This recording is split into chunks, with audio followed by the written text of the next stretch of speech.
Hello, good morning. This is Rocky Lu and Anchete. I am one of the discussants for this day.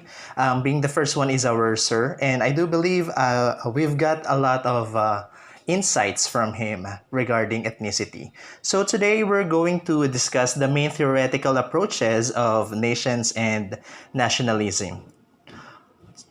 Okay, here are the objectives of my topic. Alright, so first things first. Nationalism is our topic, and I do believe that nationalism is something that should be familiar with us already because we are, first, we are teaching Araling Panlipunan, and second, we have learned the concept way before. Dahil kung maalala nga po natin, nung bata pa po tayo, nationalism na yung talagang pinag-aaralan natin, whether explicit or implicit. Kasi simula nung elementary pa lang tayo, from flag ceremony, integrated na agad yung nationalism. And hindi naman natin pwede sabihin na yung nationalism is ini-introduce lang ng mga araling panlipunan subjects. So that is not true. Because even in other subjects, we can see the notions of nationalism na pag-aaralan natin, nakikita natin sa DepEd core values, yung pagiging makabayan, and yet, gusto nating i-revisit today ang nationalism because pwede na yung pagkakaalam natin sa nationalism is either mali or shallow. So this is actually an advantage for us. Kasi no matter what subject naman ang ating ituturo, it's very important for us to integrate nationalism as it's one of the core values of Department of Education and to show our love to our country din. I do believe lahat naman po tayo na nandito, mahal yung country. Pero actually, I am intrigued on how do nationalism is defined today. So let's revisit the school's definition and other resources like dictionary. Paano nila dinidefine? Paano kaya to naiintindihan ng mga tao ngayon? Kagaya natin at ng mga estudyante natin. So sa paaralan, they are using textbook. So I have used my textbook. They defined nationalism as ang nasyonalismo ay isang positibong puwersa na nagbibigkis sa mga tao sa isang bansa. Maaari din maging panganib na magsimula sa isang alitan tulad ng mga nangyari noong simula ng 1900. So sabi doon sa textbook, ang nasyonalismo daw ay isang positibong puwersa. So it implies positive values, right? Sa first part. But on the latter part of it, it also mentions that some negativity. As it says there that maaari din itong maging panganib. So, positibo siya dahil ni-unify niya yung mga tao, binibigkis niya. So, it unites people. But at the same time, it also may cause danger. Diba? Na pwede pang magresulta ng mga alitan, maaring giyera. So, upon checking the other resources, just like dictionaries, in Merriam-Webster, it says there that nationalism is actually loyalty and devotion to a nation. Especially, so there is especially. It doesn't says there that it's a simple loyalty and devotion because the preceding section says there that it is a sense of national consciousness exalting one nation above all others. So that's nationalism. Naiisip nila na mas better yung nation nila as compared with other. Hindi pa nga better above all others Mas the best ang nation nila as compared with others. So, and placing primary emphasis on promotion of its culture and interests as opposed to those of other nations or supranational groups. Ayun nga. So, by emphasizing its culture, napapakita na talagang above yung nation nila as compared with others. So that's nationalism as for Merriam-Webster. According to Cambridge Dictionary, nationalism is a nation's wish and attempt to be politically independent, a great or too great love of your own country. So this is somewhat similar with the other definitions. It's just that meron na tayong notions ng self-determination or self-rule, self-governance. Ganun daw ang nationalism. Hindi basta love, hindi basta devotion. May pagtatangka na maging independent kasi kaya na. Alright, so dictionary.com says that nationalism is the policy or doctrine of asserting the interests of one's own nation viewed as separate from the interests of other nations or the common interests of all nations. Yung nation natin, iba, separate sa iba. Okay, so dyan ay papasok yung love, yung devotion. Habang iniisip nila na bakit ba tayo may love sa lugar na ito? Bakit? Kasi separate na tayo. May sarili na tayong identity. Alright, so according to my promising classmates in LCBA, I actually revisit their work. Dahil nga po nung nakaraan meron tayong activity. And I found their definitions interesting and insightful.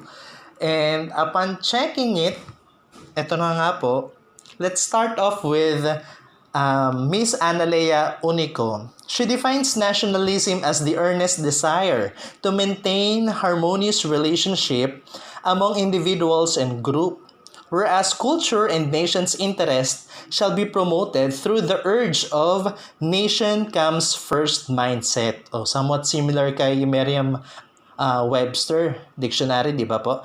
Kasi sabi ni Miss Unico, kailangan merong desire, di ba? Na magkaroon tayo ng magandang samahan. And then through that, napopromote natin yung ating culture, di ba? Through the urge of nation comes first. So, Miss Rosan Quinta views nationalism as an act of love and loyalty which unites people of the same birthplace, language, culture, tradition, and beliefs as one nation. So, may unifying force. Kagaya nung definition ng textbook kanina, yung kayamanan na textbook. So, Miss Quinta's definition is somewhat anchored in that textbook. Na kung saan nationalism is like a unifying force. Joselito Herrero regards nationalism as giving loyalty to one's motherland.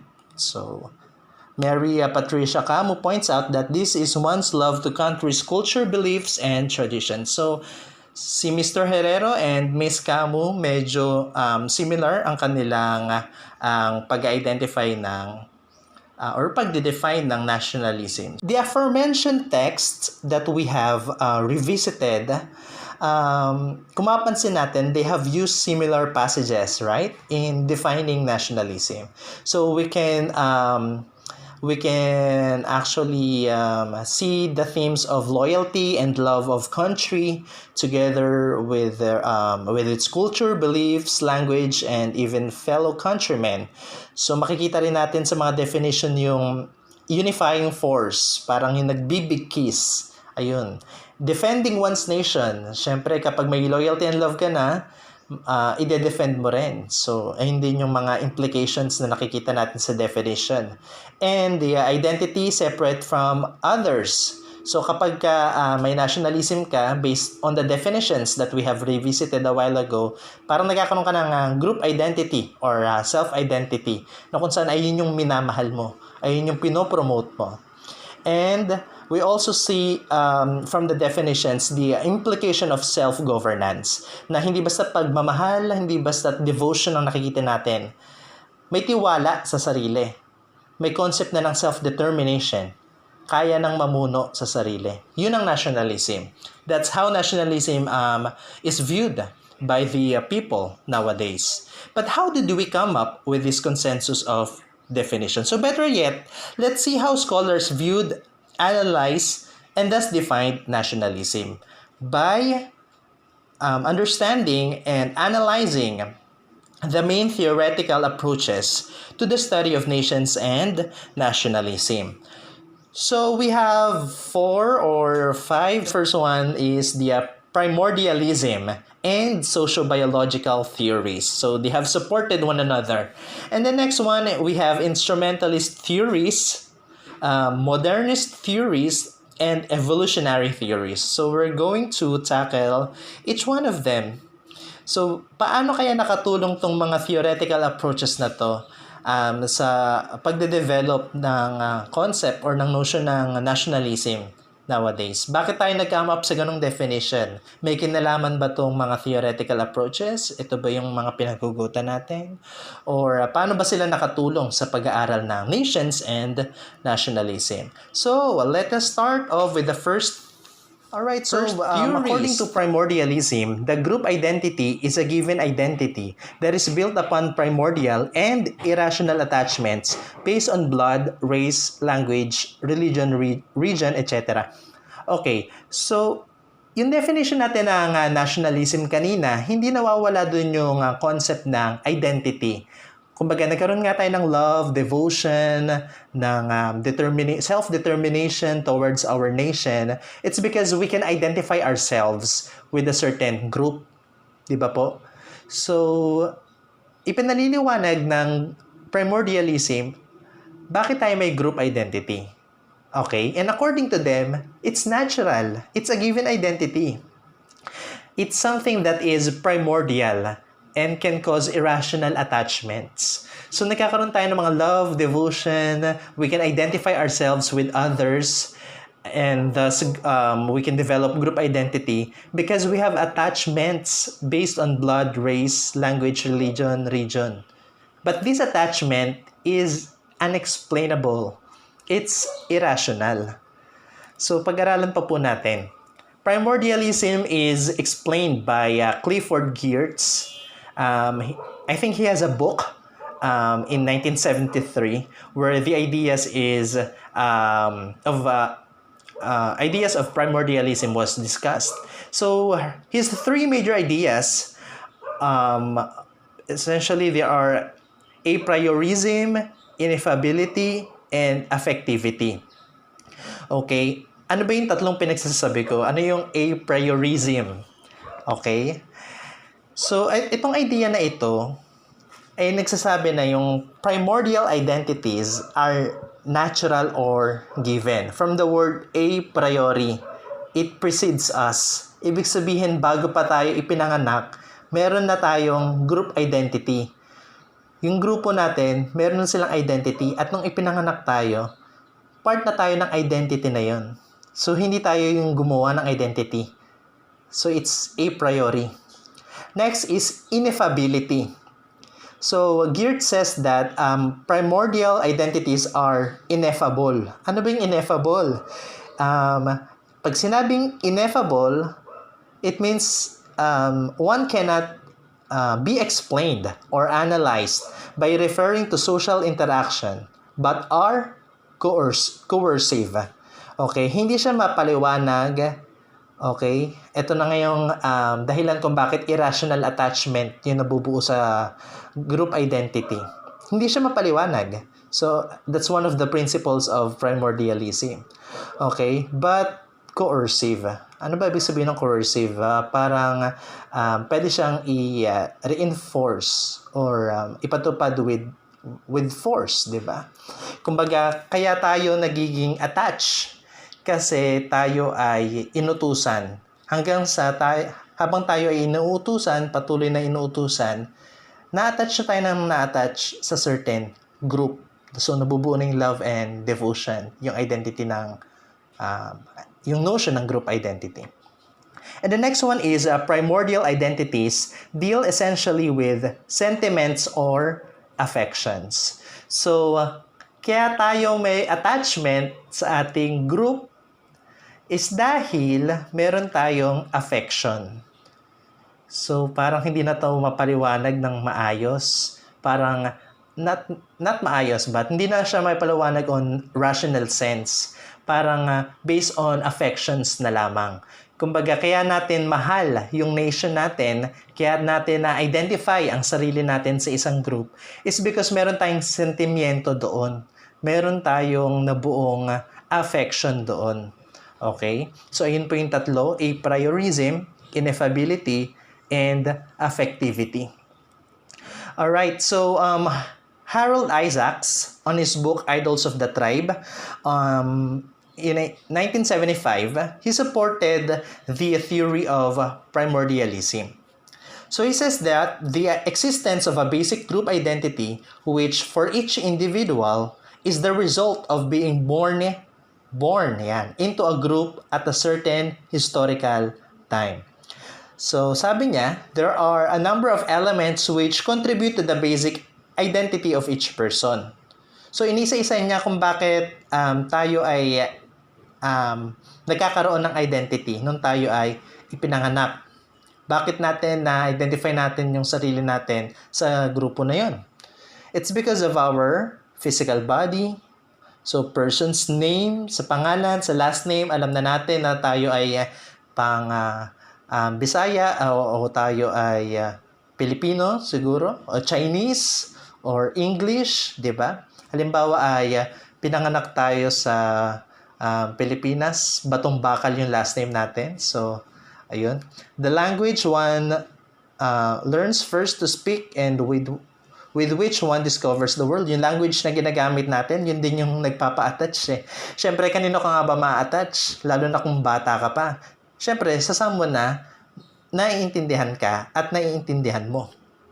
The religion one is indoctrinated into. Yung religion isang factor din yan. History and origins of the group one is born into. One's nationality, the geography of the place of birth, and the culture that one inherits. Because of those things that I have mentioned under the studies of Harold Isaacs, yun yung mga dahilan kung bakit tayo merong mga attachments, kung bakit natin na-identify yung sarili natin sa group na yun. Bakit natural? Bakit pagkapanganak pa lang natin, meron na tayo agad group identity. Okay po.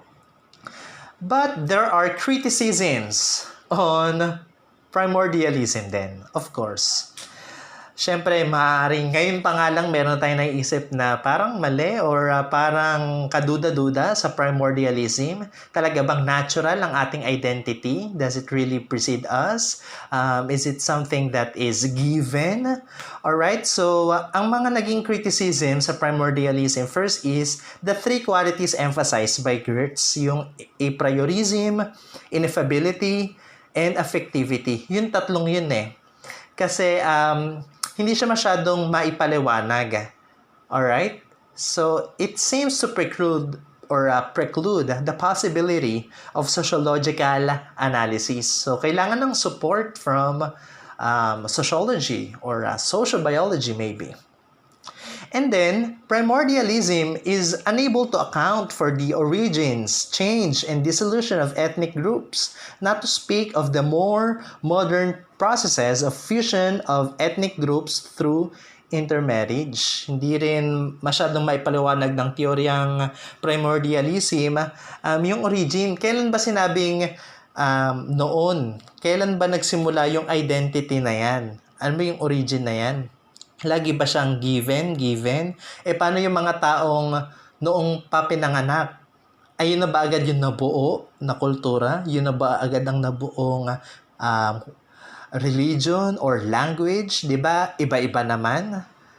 So, ayun yung mga questions sa primordialism. And another is, identity is not natural but socially constructed. So, according to kay Jack David Eller and Reed Colan.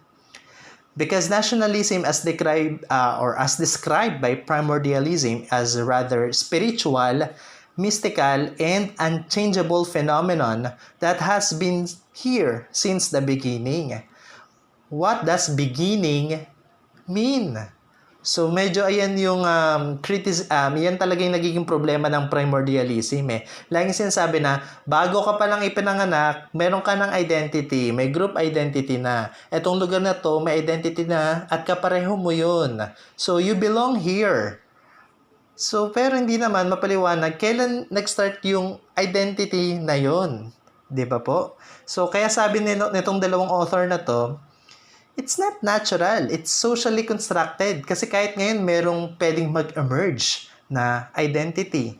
So, medyo parang kung hindi siya rational, it's rather spiritual, mystical, and spiritual and mystical. Alright, so to support primordialism, kagaya nga sa unang criticism, kailangan ng sociological analysis. So that's why sociobiological theories is often appear as a support on primordialism. So before we continue our topic about sociobiological theories, kailangan alamin muna natin ano ba yung sociobiological theory or yung sociobiology mismo, ano ba yun? The sociobiology of man is an evolutionary science which is concerned with the explanation of human behavior. So, yun ang pag-aaral ng sociobiology. So, parang it's more of evolution ng tao in the context of the behavior. Okay po? Kumbaga, paano nagbabago yung behavior through times ng mga tao.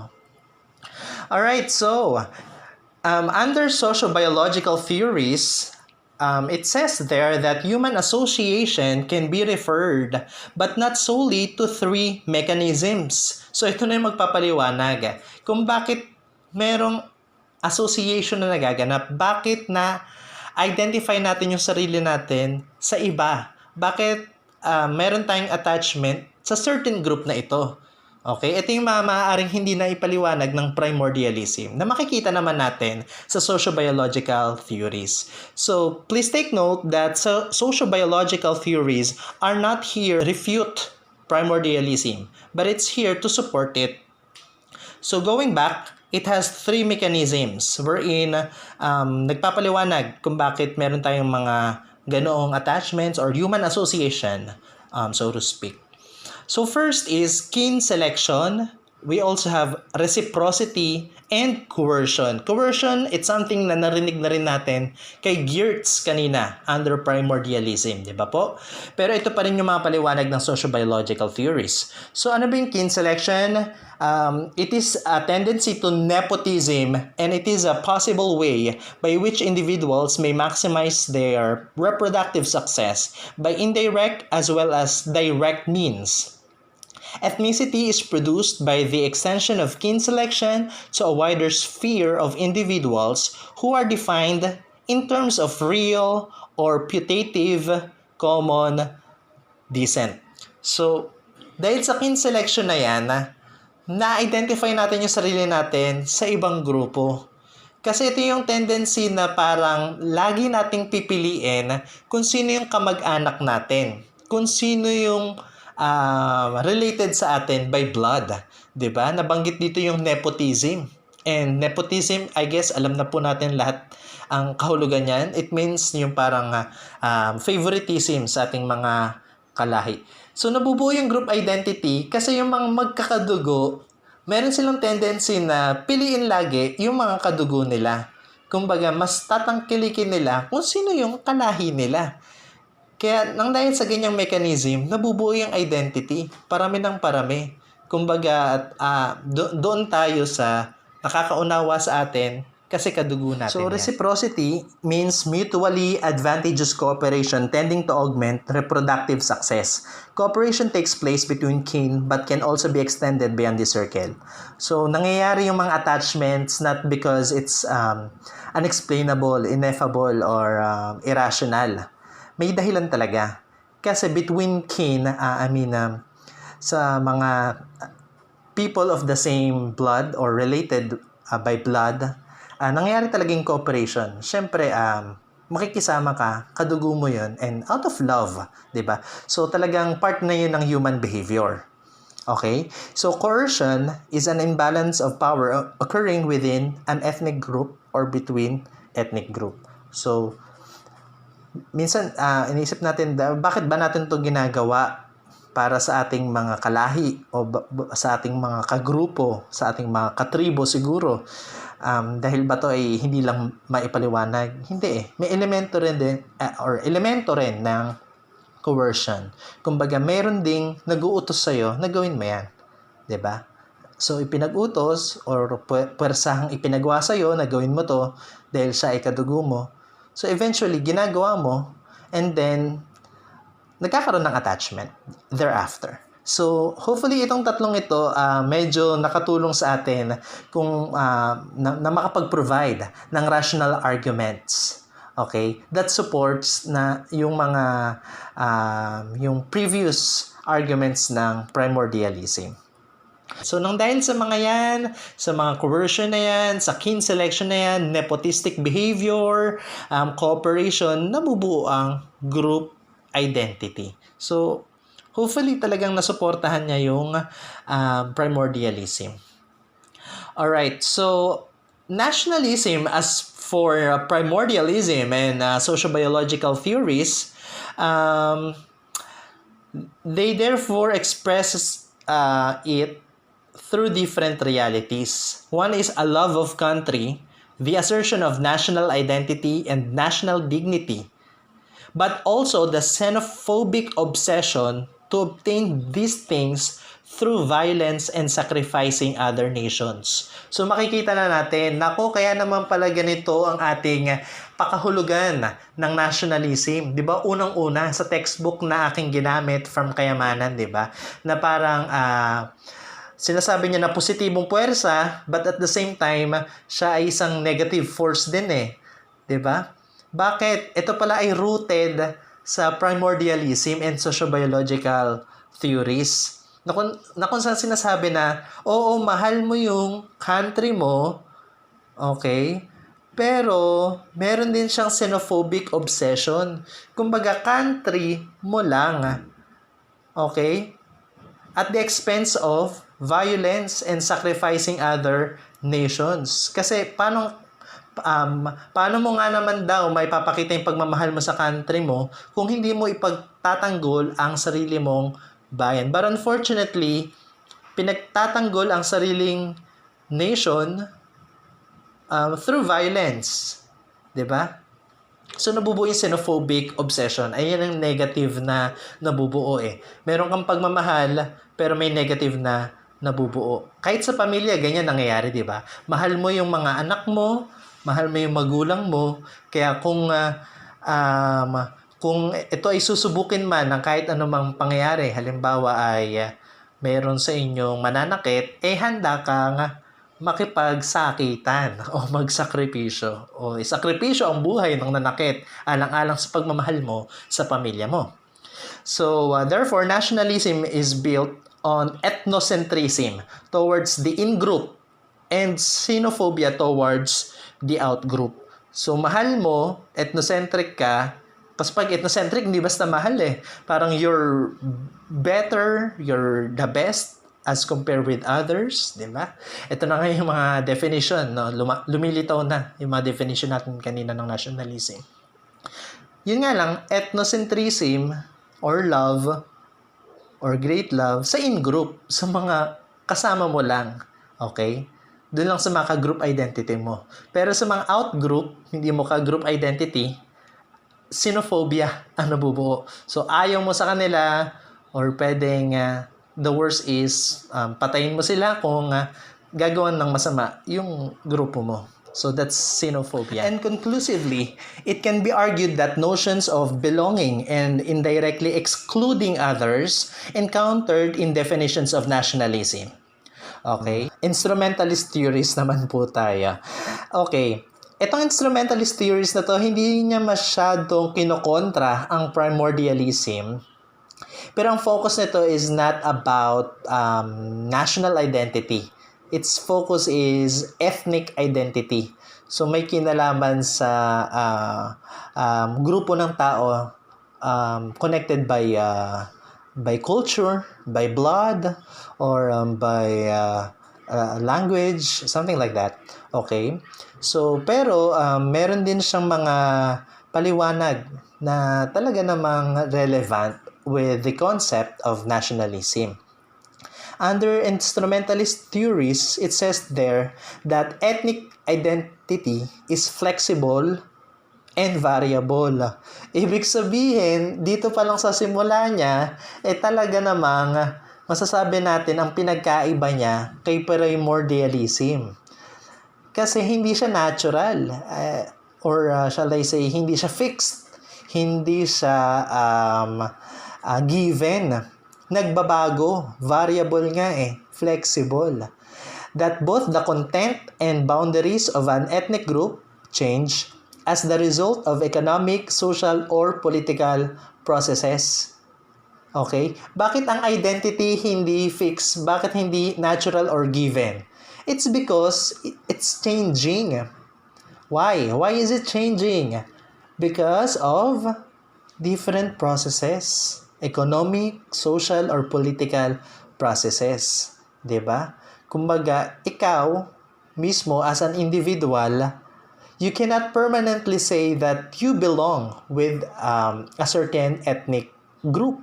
Okay? So, yung group identity mo, hindi laging doon lang. Pwedeng magbago. Halimbawa, ikaw ay ipinanganak sa Pilipinas. So, you can say that your ethnic identity is Filipino or more specifically Tagalog siguro. Pero, hindi natin masasabi siguro tayo ay nasakop na nga ng China, province of China, di ba? Yan nga yung issue ngayon. So, tayo ay naging Chinese. Okay? So, nang dahil doon sa pangyayari na yon, sa political process na yon, ay pwedeng magbago ang ating ethnic identity. Pwede pwede. I'm not saying na just because of that, nagbago ng mabilis. So, proseso. Maaaring hindi sa'yo or pwede naman sa next generation na nagmula sa'yo. Okay? So, ano pa ba tong instrumentalist theories?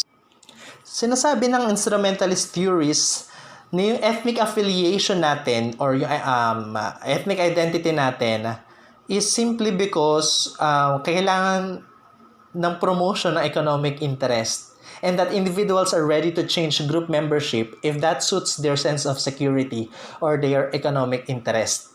So, pwedeng nang dahil lang sa economic interest, 'di ba? May dahilan kang pangkabuhayan. Pwedeng nagkaroon ka ng ibang ethnic affiliation kasi nag-migrate ka sa tingin mo mas maunlad na bansa, halimbawa sa Amerika. So, yan yung isa nga sa mga example. So, therefore, dyan natin may isip ng ethnicity is a false consciousness. It's not something that is given. Nasa utak lang natin, di ba? Talagang parang tayo lang nag-iisip. Okay? And then they said that the persistence of ethnic ties in modern societies will eventually fade away and be substituted by working class solidarity. Okay, so let us check Frederick Barth's work in 1969. Okay? Na ito isa sa mga pinaka-popular na instrumentalist theorist si Barth. So meron siyang two sources of inspiration kung bakit niya naiisip na ang identity is flexible and variable. May mga nagpaisip sa kanya. First is the supersession of the idea of corporate group theory of British social anthropology. Whereas sinasabi ng social anthropology na based in Britain na ang mga group is biologically self-perpetuating, the members of the group shared fundamental culture values, the group made up of a field of interaction and communication, and the members identified themselves and were identified by others as belonging to the group. So maaaring ito yung nagpapaisip sa kanya. Ito yung nagpaisip kay Barth kung bakit na-identify natin yung sarili natin in a certain group. Okay? Okay, the second inspiration is the interactionist theory of the American sociologist Irving Goffman, who interprets behavior as a manipulative game of play acting in which we manage to impression or image we create in others and vice versa. Yung behavior daw, according sa kanyang influence na si Goffman, is parang minamanipulate natin. Why are we doing it? To impress others, 'di ba? And vice versa. Kumbaga, flexible. Binabago natin, ibinabagay natin. Okay? So it's like a game of play acting. Until such time na na-identify na nga natin yung sarili natin sa kanya. So ito yung maaaring mga naging inspirasyon ni Frederick Barth. Bakit naisip niya na ang identity is flexible? Yes, there is an identity, but it may change. Alright, so there are also criticisms on Barth's paradigm. Okay, so naparami. Lagi naman yung primordialism and sociobiological pinotakte rin, di ba? Ganun din ang instrumentalist theories. So sinasabi nila na not all situations permit manipulation. Okay? So hindi lahat ng sitwasyon na manipulate. Yung iba talaga nakaugat na sa iyo yung identity na yon. So we should not generalize it. Okay, lalo na itong pangatlo, tingnan natin. Barth's theory of fluidity of ethnic groups applies better to the third world than to the first world countries, where ethnic identities are often more fixed because of a longer period of nation building and state formation. So paano naman natin masasabi na may instrumentalism na nangyari sa mga bansa sa first world countries, like for example in Europe? Pwede natin siguro makita yan, yung implication ng instrumentalism siguro sa Pilipinas or sa Africa, na talagang paiba-iba yung ethnical identity natin. Minsan naisip natin medyo Western tayo, or naisip natin we are more on a Chinese. Okay? Pero dun sa mga first world countries, halimbawa France, talagang French sila. Kahit saan mo silang dalhin, French sila. Okay? Kasi na-build up na nila yan Okay? Through longer period of nation building.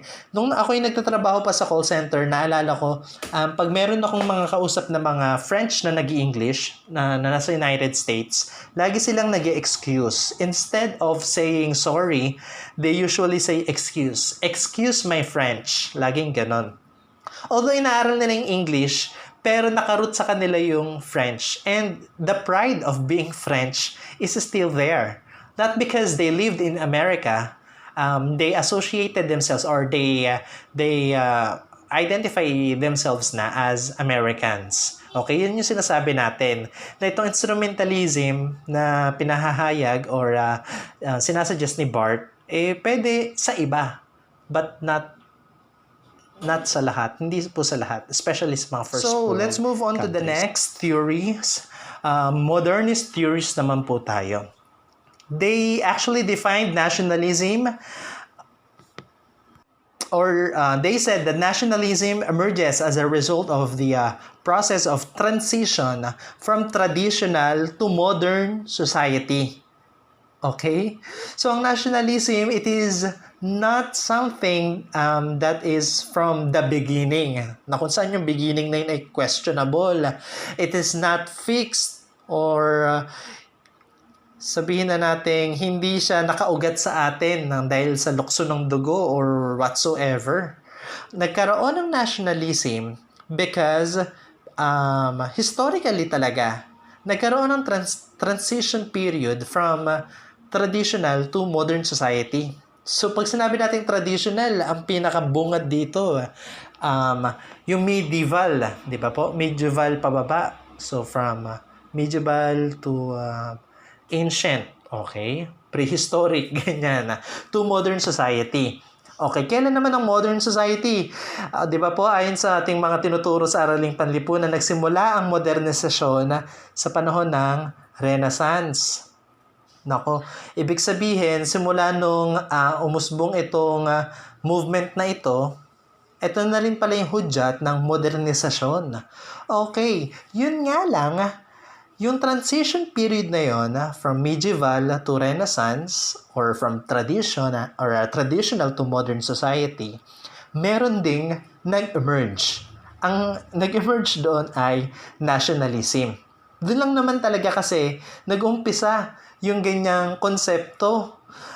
Kasi kung titignan natin, pag-aaralan natin nung ancient times, Roman times, di ba po? Or panahon siguro nila Alexander the Great, hindi pa siya napag-uusapan ang mga konsepto ukol sa nationalism. Napag-usapan na lang yan o nabuo na lamang yan noon ngang panahon na meron ng modernisasyong nagaganap. So therefore, itong mga modernist theorists na to, naniniwala sila na nationalism is the result of the spread of industrialization and on the socio-economic, political, and cultural conditions. Okay? Functionally associated with it as the main cause for the development of nationalism. Okay. So, merong nationalism nang dahil sa modernisasyon, nang dahil sa industrialisasyon, nang dahil sa mga pagbabago sa kabuhayan, sa political na pag-iisip. Kasi noong Renaissance pababa, ang dami ng mga movements na naganap. Nagkaroon tayo ng mga Age of Enlightenment, Scientific Revolution, Industrial Revolution. At habang nangyayari yung mga yon, umuusbong din ang idea ng nationalismo. Umuusbong din yung idea na we have to love and devote ourselves to our group because we associate ourselves with it. Okay, yung idea ng self-determination, kaya ko to, kaya namin to, kaya ng grupo namin ito, dahil ito ay para sa amin. Kami ay nakaugat dito. Ito ay aming birthplace. 'Di ba? Lahat ng yan, umusbong din nung panahon ng mga nabanggit ko. Okay, nagmo-modernize na kayong Philippines noon? Yes. 'Di ba? Tayo ay nakakabuo na rin ng konsepto ng nasyonalismo nung nag-open yung ating country sa world trade. Nakatulong pa nga dito yung pagkakaroon ng daanan sa Suez Canal na kung saan mas napabilis ang pagbabiyahe ng mga taga-Europe sa Pilipinas and vice versa. So parang naging 1 month na lang. Parang pagkakatanda ko is dati more than 2 months or 3 months, something like that. So, mas napabilis, kaya yung idea, mas napabilis din. Sasabihin naman ba natin na ito ay basta bumilis lang? Siyempre, ito ay produkto ng modernisasyon. Kasi nung panahon na yan, bubuo na rin yung mga steam engines. Okay? Bumibilis ang biyahe, bumibilis din ang paglaganap ng mga idea, nagkakaroon ng mga print text, 'di ba? Nagkakaroon na ng mga aklat na mabilis na ipamamahagi sa lahat, okay? So, ayun yung mga dahilan kung bakit nagkaroon ng nationalism. Lahat ng 'yan ay hindi magaganap kung walang modernisasyon. 'Yun ang pinaglalaban ng modernist theories. Hindi siya something na given sa atin mula nung beginning. Okay? Kaya itong modernist theories, talagang kinokontra yung primordialism. Okay? Kasi hindi nila masabi kailan ba yung beginning na tinutukoy mo. Baka naman talagang hindi yan totoo. Kasi ang concept lang naman ng nationalism ay nabuo out of modernization. Alright, so kagaya nito, kay Ernest Gellner. Si Ernest Gellner, isa siya sa mga influential modernist theory. Sa kanyang book, na Nations and Nationalism noong 1983, he pointed out that nationalism can only exist in industrial society. Okay? Although hindi ito kagaya ng ibang modernist theories na nagsasabi na although walang industrialization, basta't may modernization, mag-exist ang nationalism.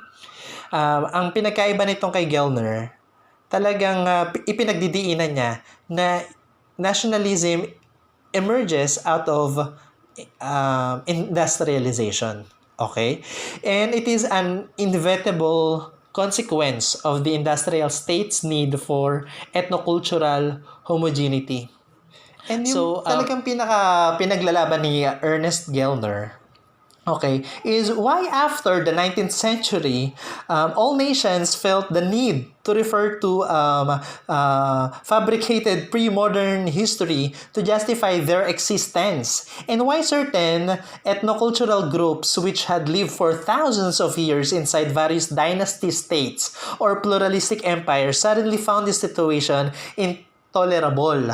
Okay? So, bakit kaya nung 19th century, pababa, bakit dati naman okay lang sa kanila, nabubuhay naman sila for thousands of years na ganun ang sitwasyon. So, bakit etong panahon lang umusbong ang idea of nationalism. Okay po, kaya sinasabi ng mga modernist theory, ito nga kagaya nga ni Gellner, na nationalism is a sentiment or a movement that can be kasi pwede naman magkaroon ng feeling of nationalism, pwede namang maisip yung national identity noon pa, 'di ba? Nung panahon ng medieval siguro, marami rin namang mga pang-aapi noon, pang-aabuso. Pero bakit umusbong nung may industrialisasyon na? Okay?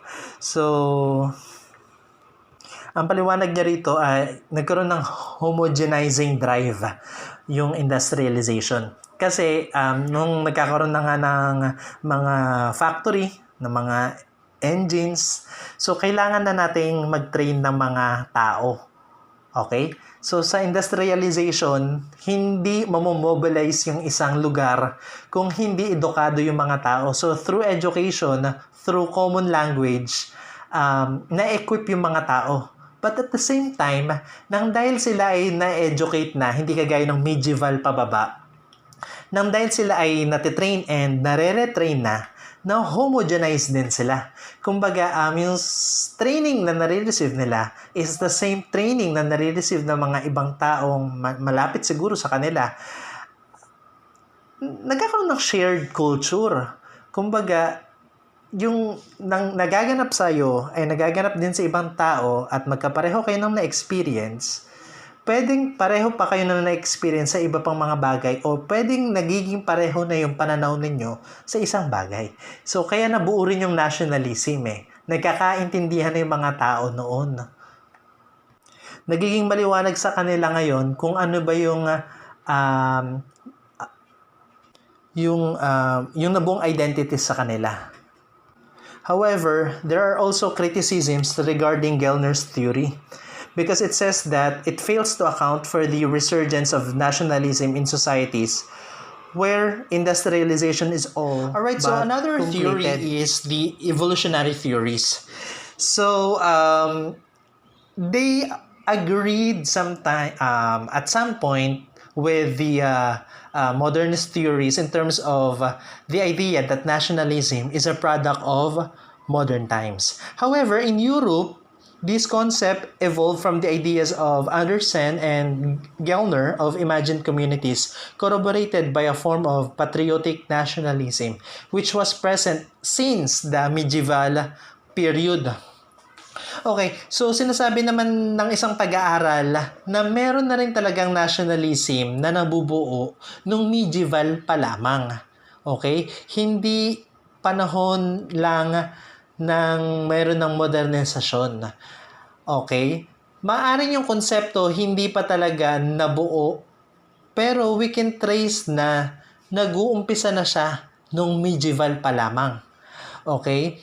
Na kung saan, ang sinasabi ng evolutionary theories, nationalism is an evolution. Hindi siya biglang lumabas because of modernization.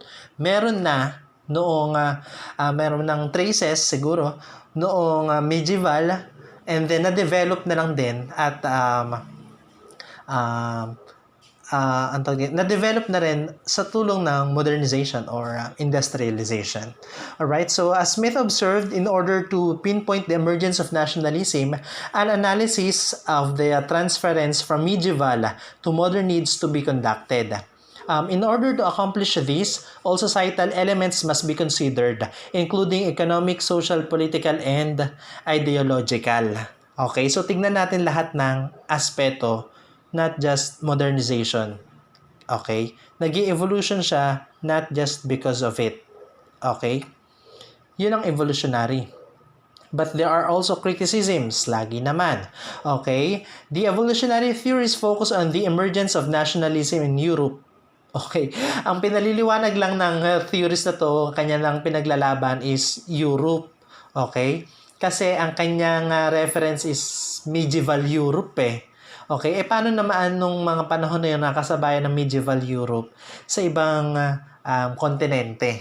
Okay? Mukhang hindi yata napaliliwanag. Just like the nationalism emerged in Hindu nations, okay? According to Hutchinson, 1987. Okay, so therefore, iba-iba man ang mga naging pag-aaral regarding nationalism. The thing is, we can all see those the implications of this in the present-day idea of nationalism. Okay? And then we can also see the implications of these theories of nationalism in its forms. Okay? Kasi sabi nga po natin, or sabi sa mga pag-aaral, merong iba't ibang form of nationalism. So again, the implications of the theories are seen in these forms. Okay? So there is a notion that that says that nationalism is always a form of ethnicity, but it's not true because there are also nationalism that are non-ethnic. Okay, so it says here that nationalism can be manifested as a state ideology or as a non-state popular movement. And these manifestations give rise to 5 forms of nationalisms. Alright? Ethnic, religious, civic, cultural, or ideological. Okay. So, isa-isahin natin itong mga nabuong form of nationalism kasi hindi natin pwedeng sabihin na ang nationalism is ethnic lang. Okay? Para lang sa mga magkakagrupo bonded by religion or bonded, not religion but bonded by same culture or bonded by blood, language, okay? So, meron pang iba't ibang forms nito. Unahin na natin yung ethnic nationalism. Ito yung pinaka-popular. Alright? So it functions on the principle that a nation can only be defined by its ethnic connection, which encompasses shared language, culture, heritage, and ancestry. Okay? And Roswell describes this form of nationalism as intolerant and descriptive of authoritarian regimes. Alright, so this demonstrates that ethnic nationalism leads to conflict. Etong ethnic nationalism, kitang-kita natin ang nag-influence dito. It is really anchored with primordial theory or primordialism. Di ba po? Kasi sinasabi na yung nation daw is binubuo ng mga taong may ethnic connections. Okay? Kumbaga, merong attachment because of the shared language, culture, heritage, and ancestry. Okay? Yun nga lang yung attachment na ngayon ng mga under ng ethnic nationalism, nagbibigay siya or bumubuo siya ng concept ng love of country but at the same time, conflict. Lalo na kung yung location ng ethnic group ninyo, ganoon din. So, syempre, it's going to be a battle of principles, di ba? Aling principle bang mas mananaig? Yung ethnic group mo o yung ethnic group na katabi ninyo? Paano kung sobrang diverse pa? In one geographical area, there's a lot of, or the ethnicity is diverse, okay? Lahat ay nakikitaan ng ethnic nationalism. So, it's going to be a big problem, okay? Nagkakaroon ng ayun nga, sinabi ko kanina yung xenophobia. Okay, so isang sa mga example nito siguro yung tayo noong panahon ng mga revolusyon na kung saan yung nationalism natin is somewhat seen under this form. Okay, kasi parang ang lagi nating nakikita noon is yung mga ideas na tayo ay lahi ng Kayumanggi, tayo ay lahi ng na nagmula sa Malay, sinakop ng mga mapagsamantalang mga Espanyol, ganun, 'di ba? Parang nagkakaroon ng battle Okay? So naging nationalistic tayo and nagkakaroon tayo ng attachment sa mga kalahi lang natin. And then sa iba, although dito sila namumuno, naninirahan, ayaw natin sa kanila kasi nakikita natin sila as someone that belongs with other ethnicity. Okay, so another form of nationalism is religious nationalism. So from the term itself, religious, kitang-kita na natin. So yung na-identify ng mga tao doon yung sarili nila with other people, not because of language or culture, hindi dahil doon, because of religion. Okay? So it denotes a form of nationalism which relies upon a central religion or dogma that has implications in politics and state affairs. So nakikita. So naging nationalistic sila, na-identify nila yung sarili nila as one, all because of religion, and nag-reflect pa sa kanilang politics and state affairs. So nakikita natin to sa Middle East usually sa Saudi Arabia, Afghanistan, na kung saan yung batas nila na ginagamit para pamahalaan ang kanilang estado, ang kanilang nation, is yung batas ng kanilang relihiyon din, o yung Sharia law. Okay? Galing ito sa Quran. It is an Islamic law. Okay? Dahil religious nga ang pagiging nationalistic ng mga tao doon. Itong kanilang batayan. So, kanino naman kaya naka-anchor itong form ng nationalism na nabuo na ito na nakikita naman natin at present times, di ba? Atong religious nationalism, therefore, pwede natin siyang i-associate kay instrumentalist theories. Why instrumentalist theories? Kasi sabi nga, sa instrumentalist theories, hindi siya according sa natural identity mo Hindi siya according sa given identity mo. 'Di ba? Nagbago siya or naapektuhan siya because of other circumstances. In this case, religion. Kahit ano pa ang lahi mo, kahit ano pa ang lengguwahe mo, pag ikaw ay Islam at ikaw ay nanirahan sa mga sa lugar na ito, 'di ba? Makakaisa mo sila. Mararamdaman mo yung feeling of nationalism. Okay? So, yun yung nagpa-vary sa'yo ng nationalism. Okay? So, therefore, religious nationalism is anchored in instrumentalist theories. Okay? Kung naalala nyo pa yung instrumentalist theories. And I'm sure, naalala nyo pa. Takay lang natin ito. Kanina-kanina lang. Alright, civic nationalism. Yan, civic. It advocates for social unity, individual rights, and freedoms. This form of nationalism is centered on the idea of a non-xenophobic society which shows tolerance for all its individuals and strives to provide equality and social justice. Okay, pag sinabing civic nationalism, hindi rin siya anchored sa idea ng ethnicity. Okay? As long as you can have a social unity, as long as you are on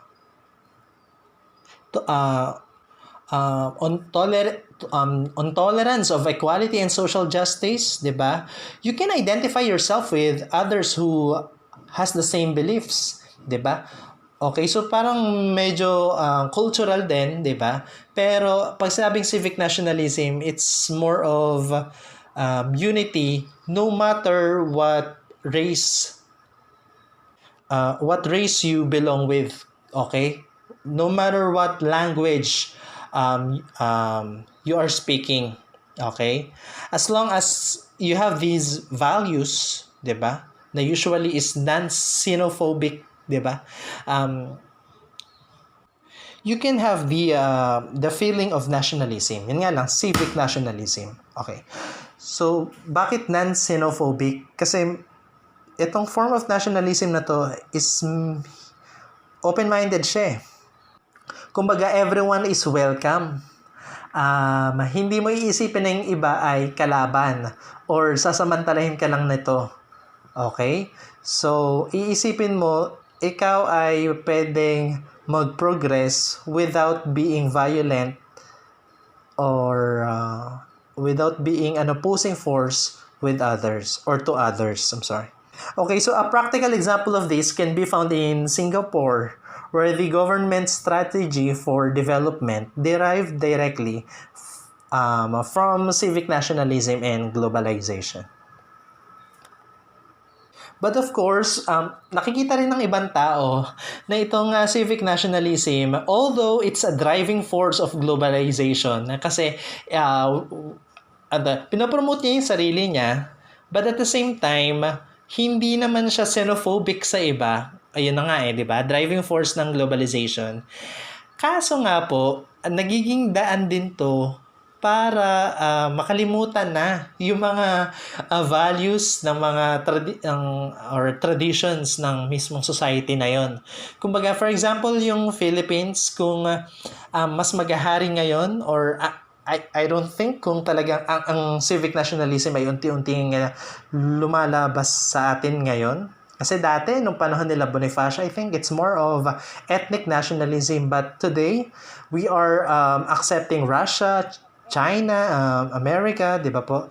Pwede na siyang mag-lead sa dilution of our intrinsic or traditional values. Pwede nating makalimutan na.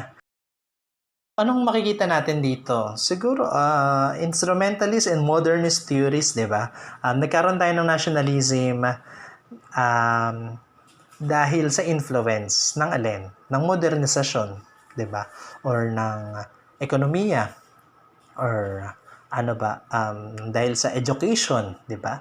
So, nang dahil sa nag-iiba yung pananaw natin, nagiging modernized na, yung concept ng nationalism natin, nag-iiba na rin. Okay? Nagiging more of civic than ethnic. Okay, so another form of nationalism is ideological. So it is a form of political nationalism which argues for the capacity of nations to self-govern. Nako, dito na pala lumabas, 'di ba, yung idea natin ngayong present days na kapag nationalistic ka, iniisip mo na kaya na pamunuan ng in-group o ng mga kamamamayan mo yung nation ninyo. Okay? So, ideological. Kumbaga, in terms of government, di ba, kaya na natin. Kaya na ng nation na yon. Okay? So, therefore, the idea of self-determination is seen in this form of nationalism. And if we are going to look at the history of nationalism, we can see the fact that nationalism is highly connected with the concept of national identity and claims made for self-governance. Ganun naman kahit sa French Revolution, di ba? Kaya na nilang pamunuan di umano ang sarili nila, 'di ba? Kaya nga sila Marie Antoinette noon at saka yung asawa niyang hari ay pinugutan nila ng ulo. And then ganoon din sa iba't ibang cases na kung saan nag-emerge yung nationalism sa Pilipinas, ganoon din, 'di ba? Naiisip nila nila Aguinaldo, 'di ba? Yan, nila Mabini na talagang kaya na ng Pilipinas na pamahalaan yung sarili. Bagamat nung una, 'di ba? Si Jose Rizal niisip niya na maging probinsya lamang tayo ng Espanya. Okay. So, masasabi natin na ang ideological nationalism is anchored as well in modernist theories. Why? Because this idea of governance or self-governance occurred during modernization. Okay? So, nung modernisasyon din, nabuo yung mga ganitong konsepto. Meron din tayong tinatawag na cultural nationalism wherein under this form, we see the nation as a cultural community. Alright? So, ito yung converging point ng civic nationalism and ethnic nationalism. Alright? Kasi civic nationalism, kahit sino ka pa, kahit ano pang lahi mo, kahit ano pang language mo, basta we're sharing the same values, beliefs, or culture, we can identify ourselves to one another, di ba? Sa ethnic nationalism, lalo na, di ba? Okay, dahil sila ay mayroong same heritage, okay, they're sharing the same culture, language nga po, okay, nakabubuo rin sila ng nationalism. Alright? So, yung idea na ang nation is a cultural community is actually the converging point nga po ng civic nationalism and ethnic nationalism. Parang welcome ang lahat as long as you can identify yourself in this in the culture that a nation has. Ayun. Sabi nga po sa isang pag-aaral ni Hutchinson, itong view na to na nation as a cultural community is very significant in building the concept of nationalism. So sa mga Arabs, Jewish, and Hindu nations, because of this shared belief that they have among their people, they have consolidated their states. Alright, so aside from viewing nation as a cultural community, there are also scholars saying that nation can also be viewed as imagined community. Alright, so based on Benedict Anderson's Imagined Communities on 1983, he says that nation is an imagined political community and imagined as both limited and sovereign. Okay? So ang nation daw is imaginary, nasa isip ng mga tao. In what sense? Wala ba talaga nito? Is it a false consciousness? Okay? So, not really. So, sinasabi ni Benedict Anderson na yung nation is, yung mga kasama natin sa nation na yon is nasa isip natin. Okay? Halimbawa, ikaw ay, dito tayo sa Pilipinas, in the Philippine context. Okay? So, isipin natin, halimbawa, ikaw ay naririto ngayon sa LCBA, nasa klase. Tapos nakita mo may balita or napag-usapan ninyo yung balita ukol sa sa Mindanao. So naisip natin na yung mga taga Mindanao, kawawa naman sila. Yung mga kapwa Pilipino natin, minsan nagpapatayan sila. Di ba? Bakit mo nasabing kapwa Pilipino mo? Alam mo ba na kapwa Pilipino mo talaga? Or nakilala mo ba sila? Okay? So, alam mo ba yung kanilang ethnicity? Wala ka namang literal na idea dahil hindi mo naman sila nakausap or nakasama. Pero nai-imagine mo. Dahil ayun yung mga nasa sovereign natin ng ating bansa. Naisip natin yun kasi nasa boundary siya ng ating bansa. Kaya kahit hindi natin sila kilala, hindi man lang natin sila na-meet minsan, so naisip natin na we may share the same culture, beliefs, di ba? Na kung saan, syempre nasa isip natin, bilang Pilipino, dapat nagmamahalan tayo. Okay? Kapwa Pilipino, nagmamalasakitan. Isa yan sa mga values na makikita natin sa Pilipinas. Pero naisip natin na, bakit kaya ganun? Mga Pilipino rin naman sila, di ba? Mali ba natin? So that's why sinasabi natin na ang nation is an imagined community. Pero bakit? Okay? So, the origins of nationalism, according to Anderson, is the result of tremendous impact of print capitalism. So, the implications of modernist theories are seen, okay, here in the notion of nation as imagined community. Kasi yung print capitalism is, ang tawag dito, it's part of modernization 'di ba? Yung printing press ay nag-exist noong panahon ng Renaissance, 'di ba? In Europe. So nang dahil din sa print capitalism na 'yan, nagkaroon tayo ng concept of nationalism. Na kung saan naisip natin, yung binabasa natin ay maaari ding nababasa ng ibang tao. And from there, pwedeng meron na tayong shared values, 'di ba? Hindi man natin kilala sila on a personal level, but we know from our imagination na we may share the same culture or values already. parang makaka-relate na tayo sa isa't isa, 'di ba? Or nakare-relate na tayo sa isa't isa because of that printed material. Okay, so isa pa sa mga nagpausbong ng nationalism, isa pa sa mga dahilan kung bakit ang nationalism ay umusbong because of print capitalism is yung vernacularize ng mga language na ginamit sa mga printed materials. Okay, sa Europe, instead of Latin, gumamit sila ng mga vernacular language para mas maintindihan sila ng mga tao. Okay? Kasi iba-iba yung ethnicity eh. Iba-iba yung language. Pero karaniwan noon, lalo na nung medieval, medieval, hindi pa siya modern, di ba? Laging Latin. So, hindi lahat naiintindihan. Okay? Isa na nga dito nakita natin is yung vernacularized ni Martin Luther, yung Bible. Kaya mas maraming nakabasa ng mga biblical passages, 'di ba?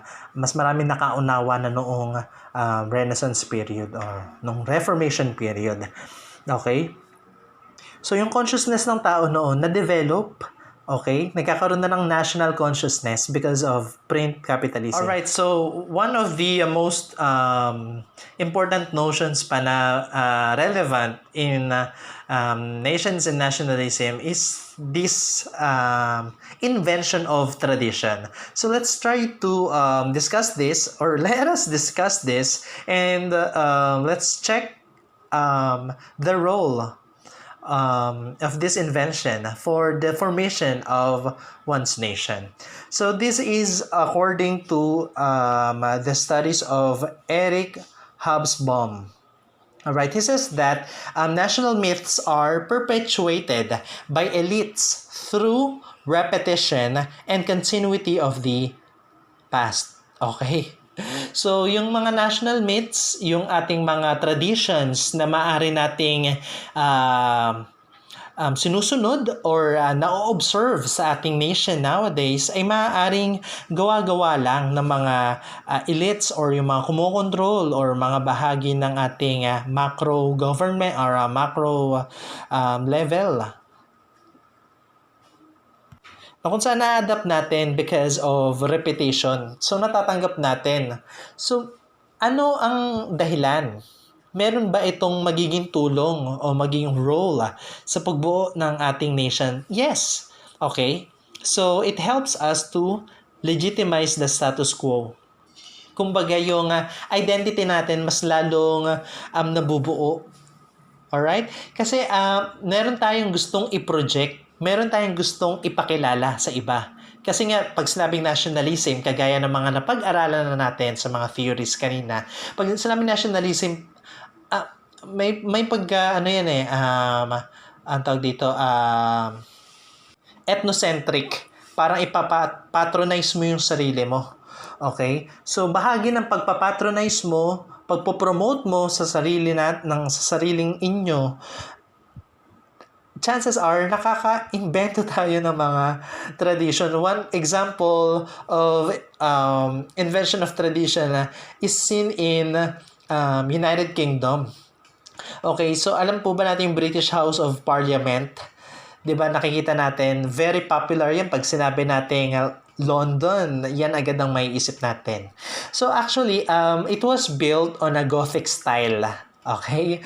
So pag Gothic style, umusbong yan ng medieval pa, di ba? So, pag sinabi nating medieval, paano ba? 1400s, pababa, ganun eh. Pero ito talaga ay nagawa nung 19th century. So, para 500 years ang pagitan. Hindi talaga nung panahon na kung saan ay lumaganap ang Gothic style nung medieval. Bakit ginawa ito ng Britain? Because they're trying to imply that their institution is long-standing. Kumbaga, hindi na magigiba. Ito ay bahagi na ng tradisyon. Ito ay bahagi na ng kanilang identity. Na kung saan mula noon hanggang ngayon ay nananatiling matibay. Something like that. Sa Philippines, meron din tayong nakikitang mga invented tradition eh. Kagaya ng mga paniniwala natin towards lapu-lapu. Nadidepict natin si Lapu-Lapu as someone na talagang very nationalistic, pinagtanggol ang Pilipinas laban sa mga mananakop. Siya mismo ang nakipaglaban, nakipagduelo kay Magellan. No, kung saan itong mga tradisyon na ito, itong mga paniniwalang ito ay hindi talaga totoo. Ito ay invention na lamang ng mga tao sa panahon natin ngayon. Okay? Ang totoo niyan, si Lapu-Lapu, according sa mga primary sources, siya ay matanda na, 70 years old, at walang na-mention kay Pigafetta or sa mga accounts na mga nakasama ni Elcano na siya ay nakipag one-on-one battle. And according pa sa mga historians, public historians like Xiao Chua, si Lapu-Lapu ay probably maraming tato. Kasi nung panahon na yun, using the arguments or using the evidences of Baxter Codex, maraming tato. Kasi yung tato nun, symbol siya ng prestige. Kumbaga, mas mahusay ka, mas mataas ka sa lipunan, mas marami ka napatunayan, mas marami kang tato. So kung si Lapu-Lapu ay leader ng Mactan, dapat siya ay maraming tato. Pero sa mga depiction natin ngayon, isang machong bata, Aljur Abrenecayish figure, 'di ba, na Lapu-Lapu.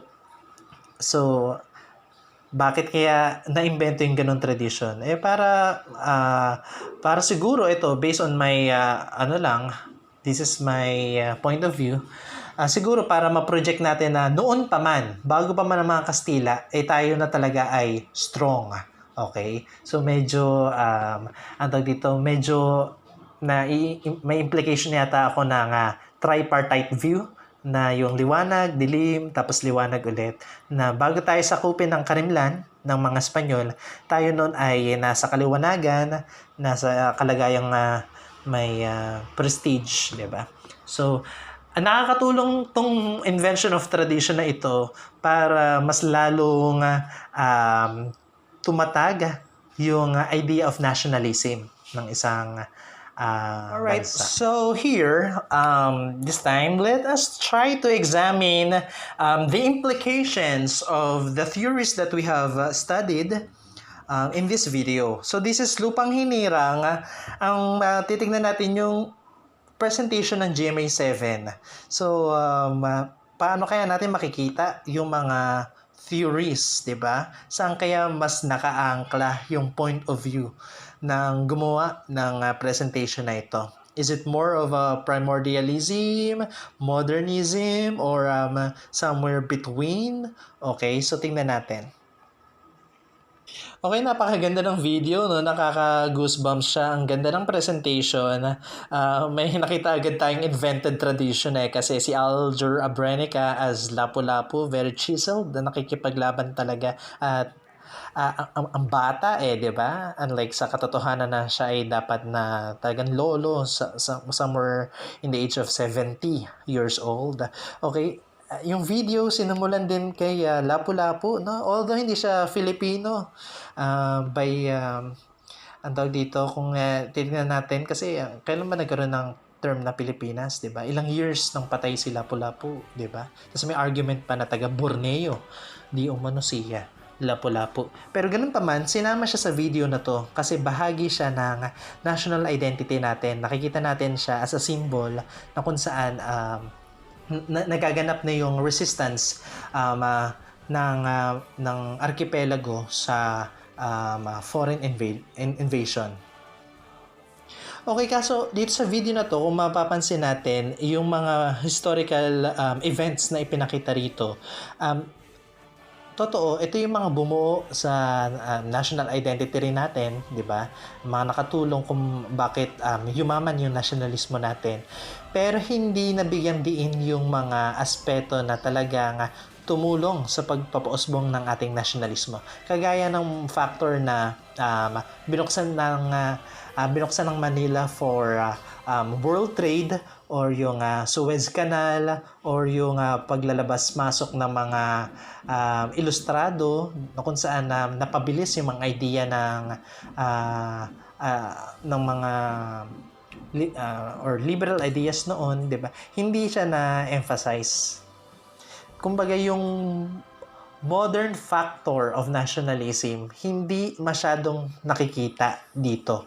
Mas more of pwede natin sabihin primordialism, 'di ba? Nakaugat yung ating ethnicity noon pa sa panahon bago dumating ang mga Kastila. Kasi bago pa ang labanan sa Mactan, parang nakikita na natin na meron na tayong identity noon 'di ba? Nasabi ko to dahil sinimulan nga doon kay Lapu-Lapu na depicted as someone na talagang brave and young. Ayun. Well, totoo namang brave siya, no? Okay, kasi nga, di ba, naalala ko lang itong Gumburza, pinakita rin dito sa National Anthem video na ito. Isa siya sa mga nakatulong sa atin, no? O sa mga Pilipino noon para mas lalong umigting yung spirit of nationalism Pero ito naman itong mga Gumburza, especially si Burgos, 'di ba? Siya ay isang scholar isa siyang Pilipinong nakapagtapos ng iba't ibang kurso, 'di ba? Masterado siya ng iba't ibang kurso, doktorado siya ng iba't ibang kurso at ginamit din niya yung mga liberal ideas. Okay? Sa kanyang pakikipaglaban ukol sa secularization. Hindi naman mangyayari yan kundi rin dahil sa print capitalism, 'di ba? Ang print capitalism is a product of modernization. So talagang malaking factor sana ang modernization, hindi lang na-highlight ng video na ito. So kasi kung papanoorin natin to parang more on talagang primordialist. Alright, so let us try to criticize this time another video using the notions of nationalism. Ito ay video ng TEDx featuring Joey Ayala, isang composer. So he's trying to he's trying to suggest a different version or improved version maybe of Lupang Hinirang. So yung ending, ang mamatay, ang dami naman pwedeng positibong gawin, di ba?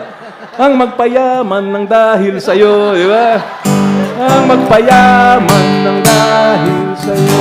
Ang magpinta ang sumayaw ang mag-aral, ang dami naman pwede, di ba? Yung general purpose na positive, yung magmahal. Ang magmahal, di ba? Love your enemies. Pag may mga api, mahalin mo.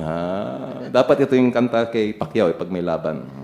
Ang magmahal tapos may bagong ritual. After you sing the last line, you hug the people next to you. Oh, di ba? Practicein nga natin yan.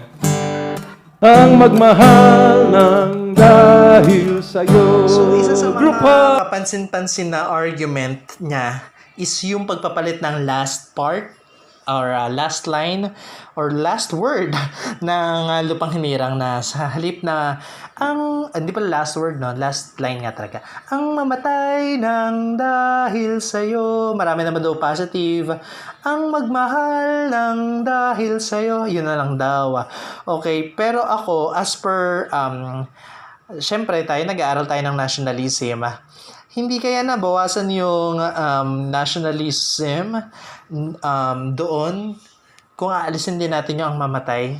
Okay? Kasi kung sabihin natin magmahal, yun na nga yung na-emphasize ng mismong awit mula sa umpisa pa lang. Kasi bayang magiliw, di ba? Magiliw. Tapos meron pa tayong part doon na lupa ng araw ng luwalhati't pagsinta. Luwalhati. 'Di ba? Kaluwalhatian, ito na nga yung palaging binabanggit ni Bonifacio, 'di ba? Na nababasa rin natin sa kanyang isang akda na yung pag-ibig sa tinubuang lupa, kaluwalhatian. Okay. So, luwalhati't pagsinta, 'di ba? Pagsinta tumutukoy sa love. Kumbaga, yung buong tema na nga talaga ng awit na yon ng Lupang Hinirang ay tungkol sa pagmamahal. Talagang pagmamahal. Pero this song, hindi lang siya basta patriotic song. It's also a nationalistic song. Ano pa nga ba yung awit na dapat maging nationalistic, 'di ba? Kundi yung national anthem. Kasi kung hindi siya nationalistic, bakit yun pa ang pinili natin? So, yung element na ang mamatay ng dahil sa'yo, nakikita natin dyan yung konteksto ng nasyonalismo talaga. Kasi kapag sinabing nasyonalismo, talagang merong elemento ng devotion or sinasabi na nga nilang pagka-xenophobic na kahit ito ay maging sanhi pa ng kamatayan mo, gagawin mo. Kasi yun yung pinaka-extreme eh. Yun yung pinaka-ultimate na kaya mong ibigay because you greatly love your country. And I think that's nationalism is all about. Ayun na nga yung ipinagkaiba ng nationalism sa ibang words or sa ibang konsepto like patriotism, right? So for my generalization, I should say that since nationalism comes in various forms and subsequent types, a unified definition of nationalism is most likely unachievable. As a result, different forms of nationalism will automatically lead to the conclusion that each form defines a different concept which, although similar in some respects, and will also be very distinctive in others. So, yes, hindi talaga solid na pare-pareho ang definition ng nationalism, pero may mga teme na talagang pare-pareho. Na kung saan yung temang yun, nakita ko rin sa mga pinrovide ninyo, mga kaklasiko, at mga nabasa natin sa dictionary, nabasa natin sa textbook, nabasa natin dito sa mga theories kanina, 'di ba? May mga similarities din naman talaga. At yung similarities na yun, of course, yun ang mga hindi dapat mawala. And I believe yung mga concept na napag-usapan nating lahat ay present sa nationalism concept of us Filipinos. Thank you very much.